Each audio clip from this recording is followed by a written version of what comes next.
My name is Ruth Calder, and I turned 73 last Friday. I expected a quiet dinner at my son's house. Maybe a supermarket cake and polite smiles before everyone drifted back to their phones. Instead, my grandson Cole looked up from his plate, flashed a confident smile, and asked, "So, Grandma, how do you spend your $3,400,000 trust fund?" The fork froze halfway to my mouth, and every sound in the dining room seemed to vanish. Across the table, my daughter-in-law Lila went pale, her hand trembling as she reached for the coffee pot.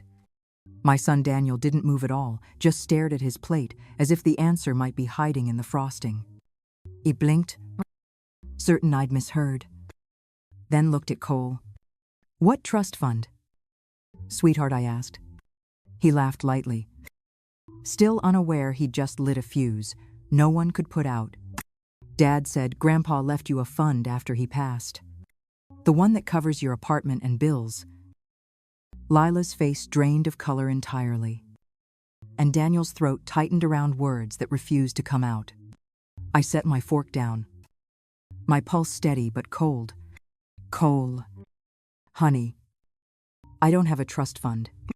I live on my pension and Social Security." The boy frowned, confused.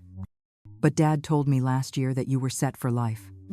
His words hung between us, heavy as a verdict. Silence filled the room until I finally said, very calmly, "Daniel, why would your son think I have millions of dollars I've never seen?" He looked up, eyes darting toward Lila. She swallowed hard, as if the cake had turned to ash. The sweet smell of frosting couldn't hide the stench of panic. My birthday dinner had just turned into a crime scene, and I was the last to know. Cole's curiosity didn't fade after my denial. He pulled out his phone, scrolling until he found a picture of a document he'd once seen on his father's desk. It looked like a bank statement. He said, "Your name was on it." "Grandma." It showed deposits and withdrawals, medical bills, insurance, even tuition payments. He turned the screen toward me, as if handing me proof of my own secret fortune. I studied the image, my pulse steady but sharp. The logo read, Fairmont Heritage Management, a name I'd never heard before. Below it, my name appeared spelled correctly, but the routing number was wrong. I'd worked in a library long enough to know forgery when I saw it. Every line item matched things I knew had happened to Daniel's family. Not mine. Lila's voice broke the silence. She said it was a misunderstanding, something they'd done for Cole's financial aid forms. Daniel added quickly that it wasn't a big deal, that no one got hurt. His attempt at calm only made the lie uglier. My voice came out quieter than I expected. "So you created fake statements under my name. That's not a misunderstanding. That's a federal crime." Lila's composure shattered, tears streaking her mascara. She whispered that it had been Daniel's idea, that she'd only helped format the paperwork. Cole stared at his parents, realizing they'd built an entire story around a fortune that didn't exist. I looked at Daniel, the son I'd once trusted to handle my affairs if I ever grew too old to do it myself. "You told your child I was wealthy, then used my name to cheat the system," I said. The table between us felt like a courtroom bench now. My hands didn't shake as I pushed my plate away. "Tomorrow," I said evenly, "I'll call the university's financial office. But tonight, Daniel, I'm calling someone else because this conversation isn't over." The next afternoon, I invited Cole to lunch under the pretense of celebrating properly. What I didn't tell him was that I'd overheard Daniel on the phone the night before, mentioning a meeting he couldn't postpone.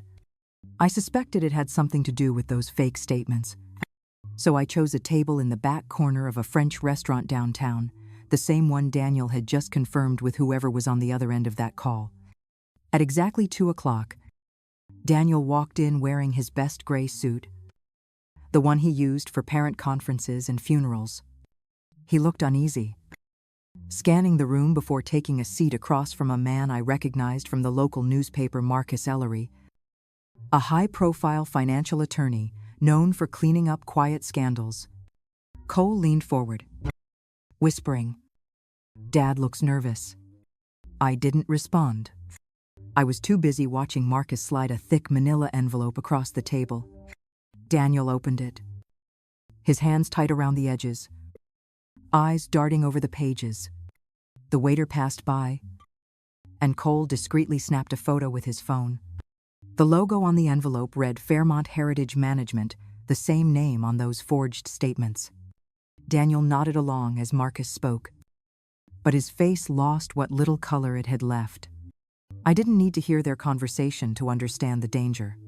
When Daniel finally stood, tucking the envelope under his arm, he looked like a man walking out of a confession booth, not a restaurant.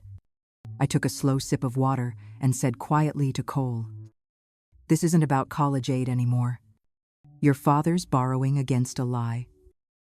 That evening, I sat at my kitchen table with a cup of chamomile tea and my phone. If Daniel's lies had spread through the family, I intended to pull every thread until the web collapsed. The first call was to my nephew, Victor Hale, an accountant who prided himself on knowing everyone's business but his own. His tone was overly polite, the kind people reserve for talking to a supposedly rich relative. When I asked what Daniel had told him, Victor hesitated before admitting that my son had bragged about me having a sizable portfolio. He said Daniel had explained it as a clever tax strategy, something about a trust shield protecting family assets. It was enough to make me laugh. Not because it was funny, but because it was pathetic. My son had turned me into a ghost millionaire to earn admiration he couldn't afford. I thanked Victor for his honesty and told him the truth that there was no trust, no hidden money, and certainly no tax strategy. If anyone asks about my finances, I said, "You direct them to me, not Daniel." His awkward silence told me he understood.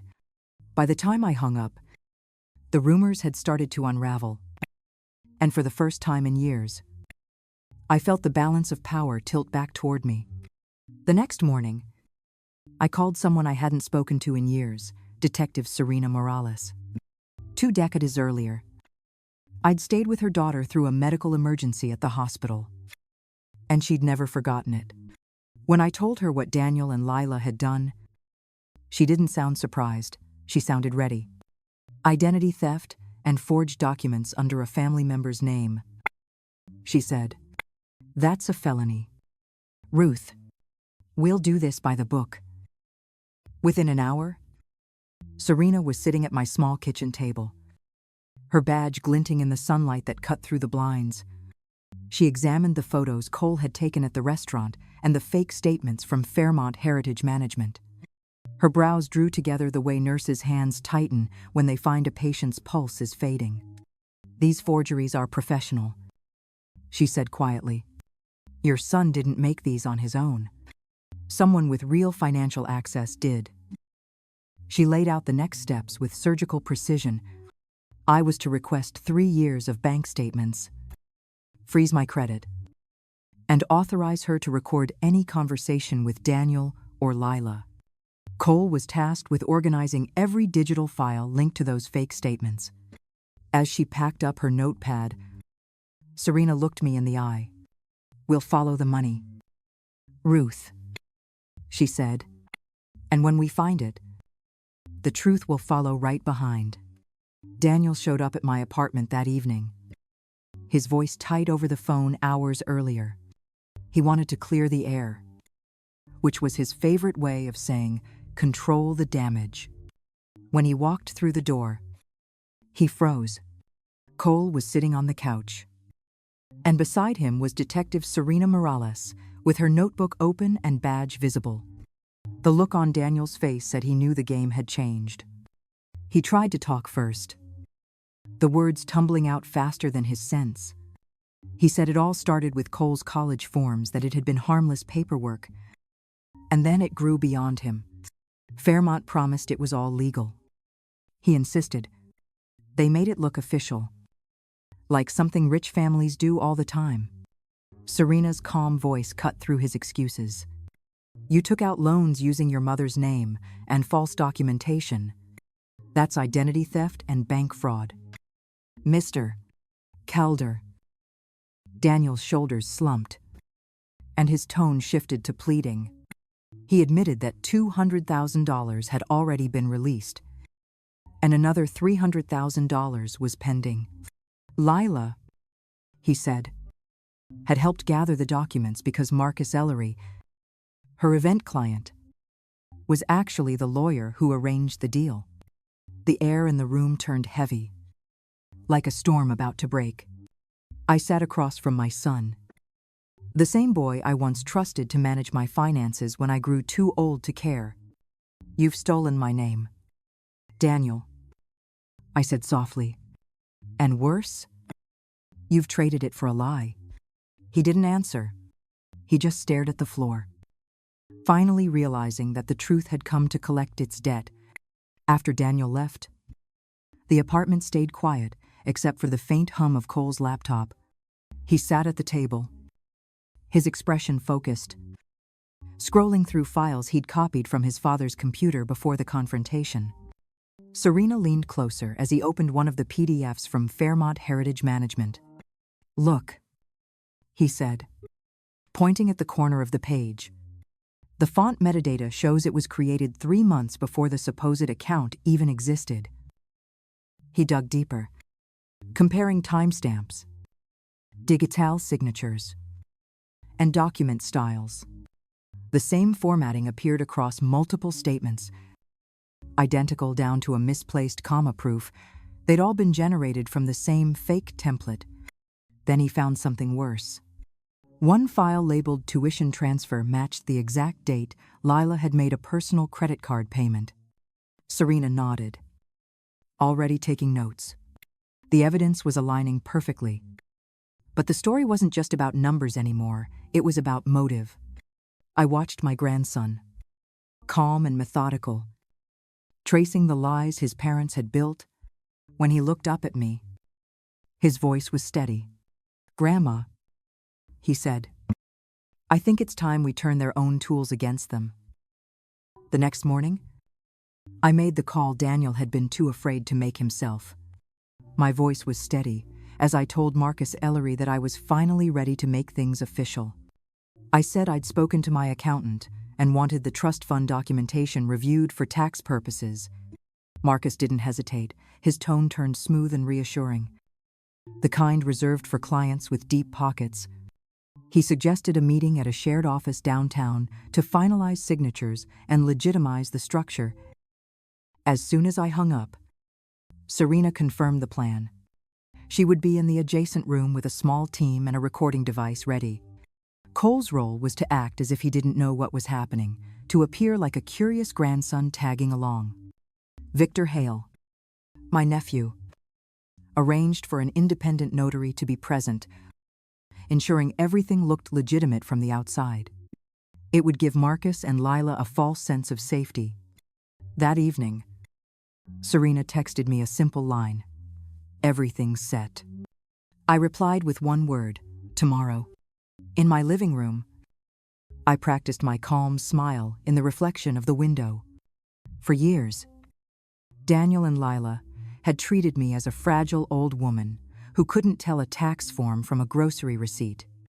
Tomorrow, they'd learned that underestimating me was their most expensive mistake yet.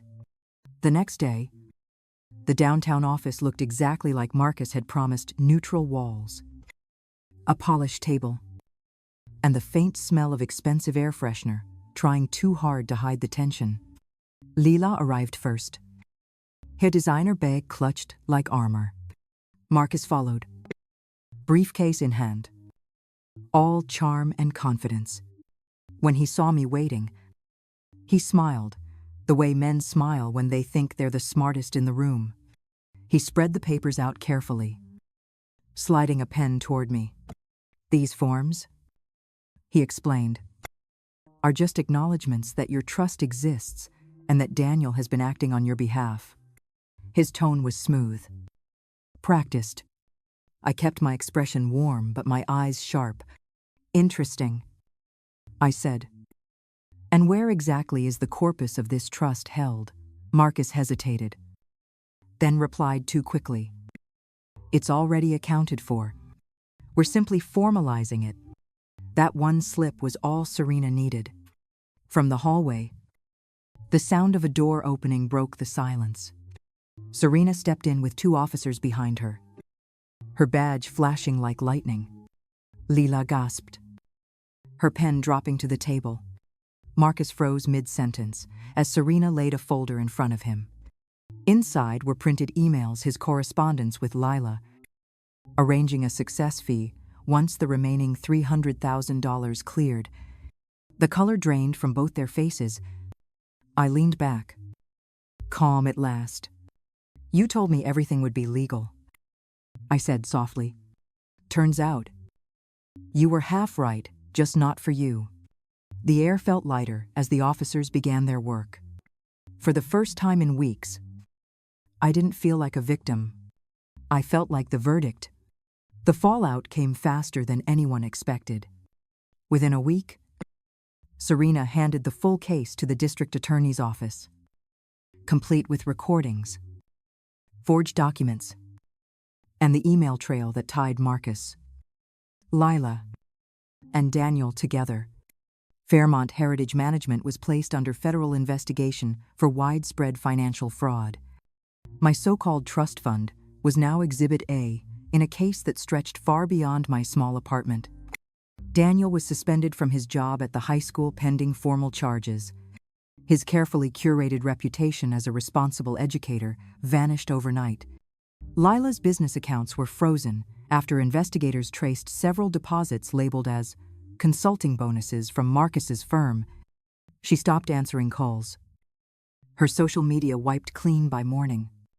And Marcus, ever the confident attorney, found his license under review as he faced allegations of forgery and money laundering. The $200,000 already released under my name was placed in escrow while the banks verified ownership and intent. Cole's financial aid was recalculated, this time based on the truth. For the first time, he didn't seem ashamed of our modest life. He seemed proud of its honesty.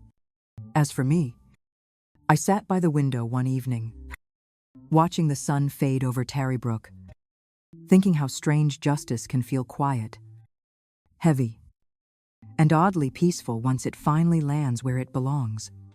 In the quiet that followed the storm, Cole stayed with me for a while. He helped around the apartment, cooked simple dinners, and studied at the kitchen table where this whole nightmare had begun. There was a peace between us, the kind that only comes after truth finally burns away the lies. One evening, he said he wanted to reapply for aid the honest way. No shortcuts, no shadows. I smiled, proud in a way words couldn't reach. His decision wasn't about money, it was about integrity. He'd learned that real strength doesn't come from pretending to have more, it comes from standing tall when everything false has fallen. Before he left for school, I wrote him a short note and slipped it into his backpack. Do better than we did. Always tell the truth, even when it costs you. That same week, I mailed a check to my elderly sister-in-law to cover a dental bill she'd been too embarrassed to ask help for. It wasn't much, but it was real. My life might not have been rich in dollars, but for the first time, it was rich in peace, and that kind of wealth no one could forge. Justice has a way of circling back. Slow but certain. Daniel accepted a plea deal for identity theft and bank fraud. His sentence reduced in exchange for full cooperation with the investigation. The court ordered restitution, garnishing what little savings he had left. His teaching career ended quietly. His resignation posted in the same newsletter that once praised him for community service. Lila faced her own reckoning. The emails with Marcus sealed her fate. proving she'd negotiated a success fee tied to the stolen funds. Her event business collapsed overnight as clients withdrew their contracts. When the indictments became public, she tried to reach out, but I never answered. There are apologies that arrive too late to matter. Marcus Ellery was suspended from the bar pending trial. His name, once polished and powerful, now appeared in headlines beside words like fraud and forgery. Fairmont Heritage Management unraveled as federal agents seized their records, exposing other fabricated trusts just like mine. The ripple effect spread far beyond our family. My civil suit against Daniel and Lila settled in mediation. The compensation wasn't much, but it was symbolic, a signature under my name. This time, honest. I used it to start a small scholarship for students who report financial fraud. Truth had cost me dearly, but I made sure it paid forward. 3 months later, the air in Terrybrook felt lighter, as if the town itself had exhaled. I still lived in my modest apartment with its thrift store curtains and second-hand couch, but it finally felt like home, not a hiding place. Cole visited on weekends, bringing stories from college and laughter that no longer carried guilt. When I looked at him, I didn't see the wreckage of our family. I saw the beginning of something honest. Sometimes, neighbors would whisper about the case, calling it that trust fund scandal. I didn't correct them. Let them talk. I'd spent too many years worrying about what people thought of me. Now, my peace was built on truth, and that made me wealthier than any trust fund ever could. One evening, as the sun dipped below the horizon, I realized I wasn't afraid anymore of losing face, of being alone, of starting over. Real wealth isn't measured in numbers, but in nights you can sleep without lies pressing on your chest. Thank you for staying with me through this story. If it struck a chord or reminded you of your own battles, share your thoughts. Below your voice matters here. Don't forget to subscribe for more true-to-life stories of justice, strength, and redemption. Until next time, take care of your peace.